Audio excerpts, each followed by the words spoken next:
एक छोटे से गांव में जहां पहाड़ियां चारों तरफ से घेरे हुए थीं, वहां रहता था राहुल। राहुल एक युवा लेखक था जो शहर की भागदौड़ से थककर इस शांत जगह पर आ बसा था। उसका घर गांव के किनारे पर था, जहां रातें इतनी शांत होती थीं कि हवा की सरसराहट भी सुनाई देती थी।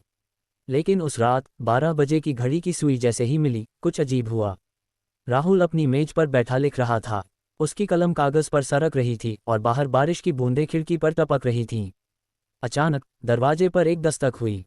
टक टक टक। राहुल चौंक गया। इस वक्त कौन आ सकता है?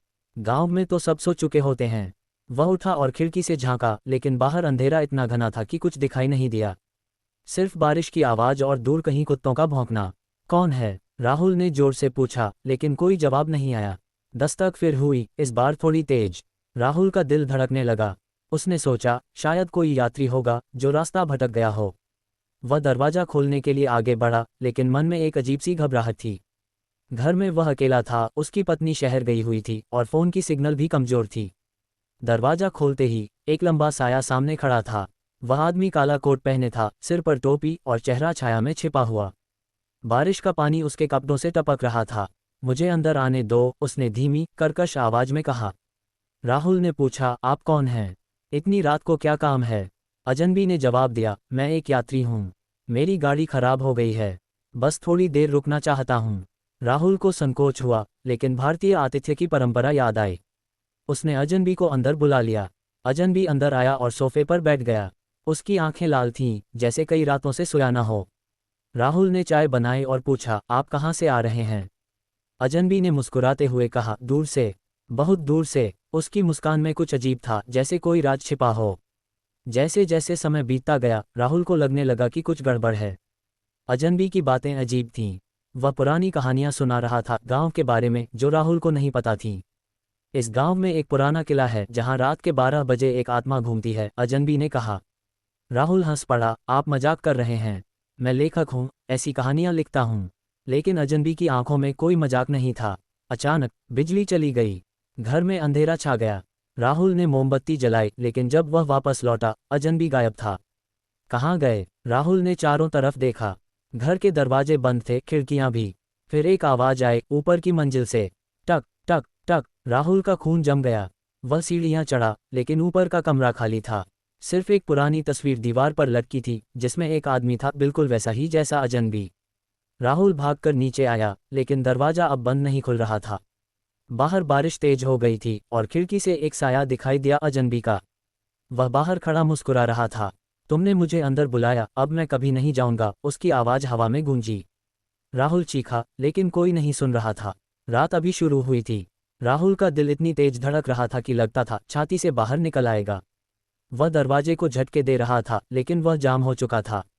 मोबाइल उठाया, लेकिन सिग्नल जीरो। बाहर अजनबी खड़ा था, बारिश में भीगता हुआ, लेकिन उसकी आंखें चमक रही थीं, लाल, जैसे किसी और दुनिया से।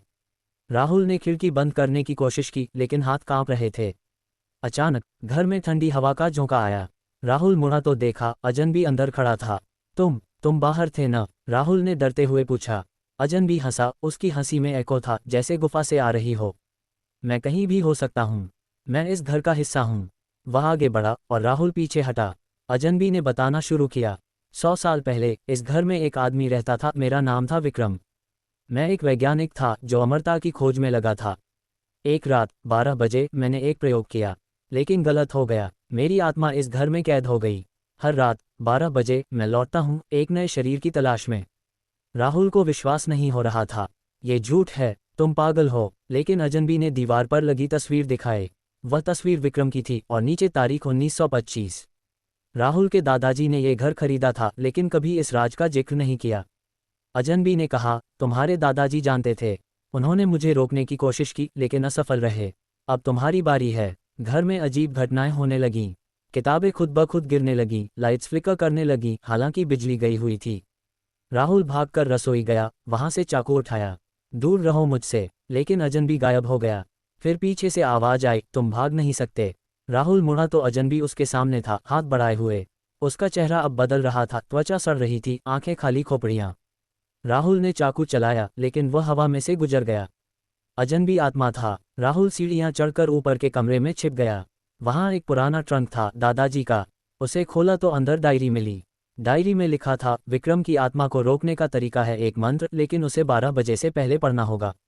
अगर असफल तो वह शरीर ले लेगा। राहुल ने डायरी पढ़नी शुरू की, लेकिन घड़ी देखी 12:30 हो चुके थे। समय कम था। बाहर से दस्तक फिर शुरू हुई। खोलो दरवाजा राहुल, मैं तुम्हारा दोस्त हूँ। आवाज अब मीठी थी, लेकिन राहुल जानता था ये जाल है। वह मंत्र ढूंढ रहा था, लेकिन पन्ने फटे हुए थे। अचानक कमरे का दरवाजा खुल गया।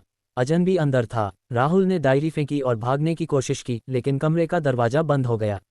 अजनबी करीब आ रहा था। उसकी सांसें ठंडी थीं, जैसे बर्फ।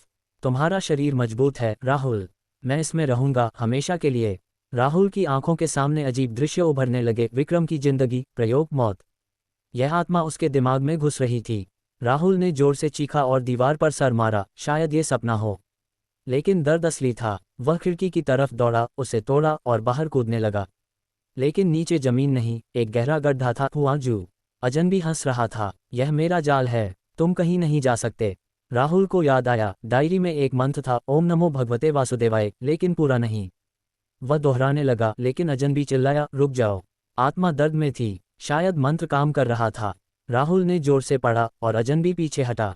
लेकिन समय 1 बजे होने वाला था और आत्मा मजबूत हो रही थी। राहुल नीचे उतरा, घर से बाहर निकलने की कोशिश की।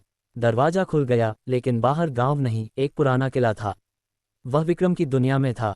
चारों तरफ भूत आत्माएं घूम रही थीं। राहुल भागा, लेकिन रास्ता खत्म नहीं हो रहा था। अजनबी पीछे था। तुम मेरे हो। अचानक राहुल को एक चमकदार रोशनी दिखी। वह दादाजी की आत्मा थी। बेटा, मंत्र पूरा पढ़ो, ओम नमो भगवते वासुदेवाय, रक्ष मां। दादाजी ने कहा। राहुल ने दोहराया और अजनबी चीखने लगा।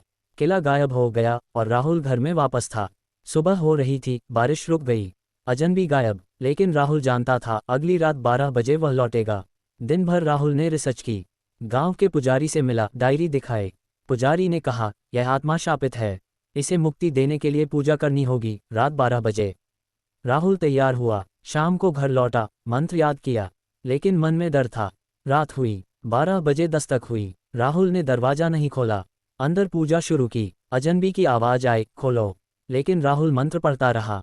घर हिलने लगा, चीजें उड़ने लगीं। अजनबी अंदर आ गया, गुस्से में। तुम नहीं रोक सकते। राहुल ने अगरबत्ती जलाई, मंत्र जोर से पढ़ा। आत्मा जलने लगी। विक्रम की कहानी सामने आई। वह मरता चाहता था, लेकिन मौत को धोखा दिया। अब मुक्ति चाहता था। राहुल ने कहा, मुक्त हो जाओ। एक चमक हुई और अजनबी गायब। घर शांत। सुबह राहुल जागा, सब सामान्य, लेकिन वह जानता था डर हमेशा रहेगा। वह शहर लौट गया, लेकिन रात के 12 बजे हमेशा सतर्क रहता। कहानी खत्म, लेकिन क्या वाकई?